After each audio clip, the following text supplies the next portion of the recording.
दोस्तों स्वागत है आपके अपने YouTube channel online GK expert में। तो दोस्तों आज के इस वीडियो में 20 ऐसे प्रश्न के प्रैक्टिस करेंगे जो काफ़ी इंपॉर्टेंट है दोस्तों, आने वाले एग्जाम में आपको पूछे जा सकते हैं दोस्तों। तो दोस्तों इस वीडियो को कृपया फुल वॉच कीजिएगा। चलिए दोस्तों वीडियो को स्टार्ट करते हैं। प्रश्न नंबर 1 में कह रहा है दोस्तों, निम्नलिखित में से कौन मध्य प्रदेश के बुंदेलखंड क्षेत्र में से एक लोकप्रिय फसल नृत्य है।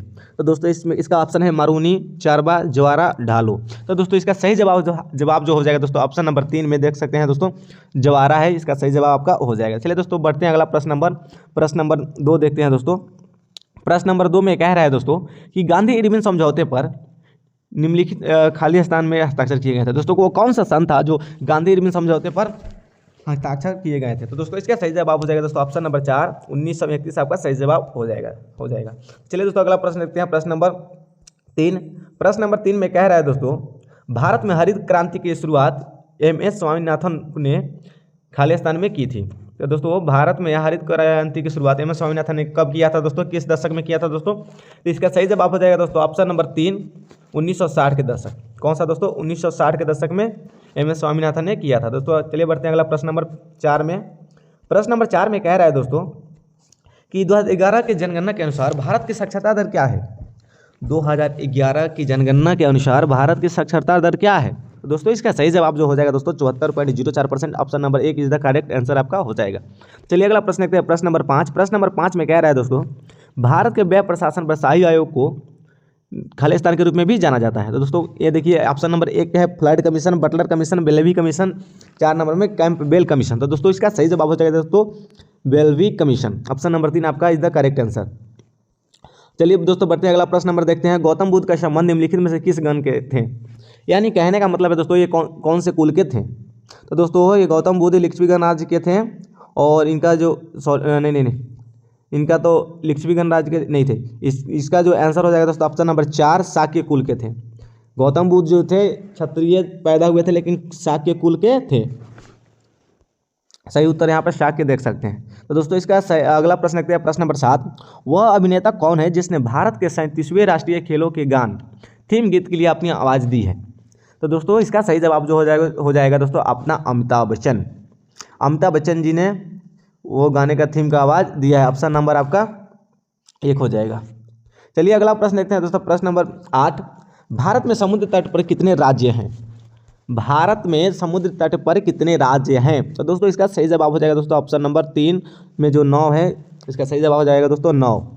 तो 9 कौन सा ऑप्शन में, ऑप्शन नंबर 3 में। तो चलिए दोस्तों बढ़ते हैं अगला प्रश्न नंबर 9। प्रश्न नंबर 9 में कह रहा है दोस्तों कि मूल्यह्रास एक अचल परिसंपत्ति के उपयोगी जीवन पर खाली स्थान की एक प्रक्रिया है। तो दोस्तों ऑप्शन नंबर 1 में लिखा है लागत के आवंटन, मूल्यांकन, मूल्य के रखरखाव, लागत के मापन। तो दोस्तों इसका जो सही जवाब हो जाएगा दोस्तों लागत के आवंटन। Option number 1 is the correct answer. तो अगला प्रश्न देखते हैं दोस्तों। प्रश्न नंबर 10 में कह रहा है कि टेनिस में एक टाई ब्रेक खेल के दौरान खिलाड़ियों को प्रत्येक खाली अंक के बाद छोर बदलना होता है। क्वेश्चन 10 में कह रहा है टेनिस में एक टाई ब्रेक खेल के दौरान खिलाड़ियों को प्रत्येक कितने अंक मिलते हैं जो एक दूसरे को छोर बदलना पड़ता है, यानी अपना जगह बदलना पड़ता है, इस ओर से उस साइड में जाते हैं। तो दोस्तों इसका जो सही जवाब हो जाएगा दोस्तों ऑप्शन नंबर 3 6 अंक के बाद आपको छोर बदलना होता है। तो दोस्तों अगला प्रश्न नंबर 11। उस्ताद बिंदा खान किस वाद्य यंत्र के वादक थे। तो दोस्तों इसका 1 नंबर ऑप्शन में मृदंगम, 2 में संतूर, 3 में वायोलिन, 4 में सारंगी। तो दोस्तों इसका सही जवाब हो जाएगा ऑप्शन नंबर 4 ये सारंगी के वाद्य यंत्र के वादक थे।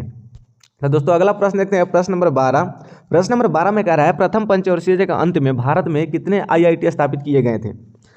जो प्रथम पंचवर्षीय 51 से 56 था दोस्तों, 51 से कितना था, 51 से 56 ईस्वी तक प्रथम पंचवर्षीय योजना चला था। उसमें कितने IIT स्थापित किए गए थे। तो दोस्तों इसका जो सही जवाब हो जाएगा दोस्तों ऑप्शन नंबर 4 आपका सही जवाब हो जाएगा 5, यानी 5 IIT उस समय स्थापित किए गए थे। तो चलिए अगला प्रश्न देखते हैं। प्रश्न नंबर 13। निम्नलिखित में से कौन सा त्यौहार त्रिपुरा से संबंध है। तो दोस्तों ये चारों ऑप्शन में से कौन सा जो है आपका त्रिपुरा से संबंधित है। तो दोस्तों इसका जो सही जवाब हो जाएगा दोस्तों ऑप्शन नंबर 4 में देख सकते हैं खर्ची पूजा, जो त्रिपुरा में ही मनाया जाता है। तो देखिए दोस्तों अगला प्रश्न देखते हैं। प्रश्न नंबर 14। निम्नलिखित में से कौन अर्जुन पुरस्कार से सम्मानित होने वाले पहले क्रिकेट खिलाड़ी हैं। तो दोस्तों ऑप्शन नंबर 1 चंदू बोडे, 2 नंबर विजय मांजरेकर, 3 में मंसूर अली खान पटौदी, 4 में सलीम दुर्रानी। तो दोस्तों इसका जो सही जवाब हो जाएगा दोस्तों ऑप्शन नंबर 4, सलीम दुर्रानी ने ही अर्जुन पुरस्कार क्रिकेट में पहले पाया था, सबसे पहले। दोस्तों चलिए अगला प्रश्न देखते हैं। क्वेश्चन नंबर 15 में कह रहा है स्पिग्मोमैनोमीटर का उपयोग खालिस्तान को मापने के लिए किया जाता है। तो दोस्तों इसका जो उपयोग वो क्या चीज़ में किया जाता है दोस्तों?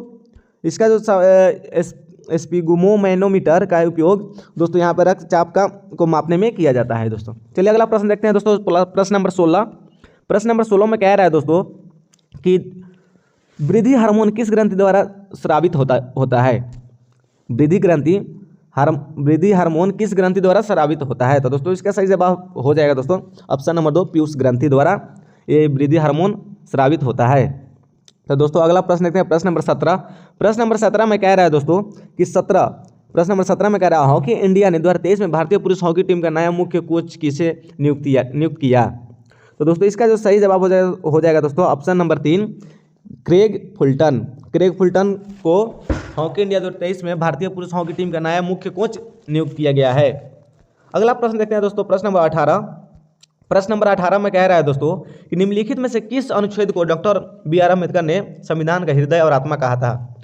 तो दोस्तों ऑप्शन नंबर देख सकते हैं, ऑप्शन नंबर 1 में अनुच्छेद 32, 2 में अनुच्छेद 19, 3 में अनुच्छेद 350, 4 में अनुच्छेद 363। तो दोस्तों इसका सही जवाब हो जाएगा दोस्तों अनुच्छेद 32। अनुच्छेद 32 को ही BR अम्बेडकर ने संविधान का हृदय और आत्मा कहा है। तो दोस्तों अगला प्रश्न देखते हैं, प्रश्न नंबर 19। प्रश्न नंबर 19 में कह रहा है भारत में माजुली द्वीप किस नदी पर स्थित है?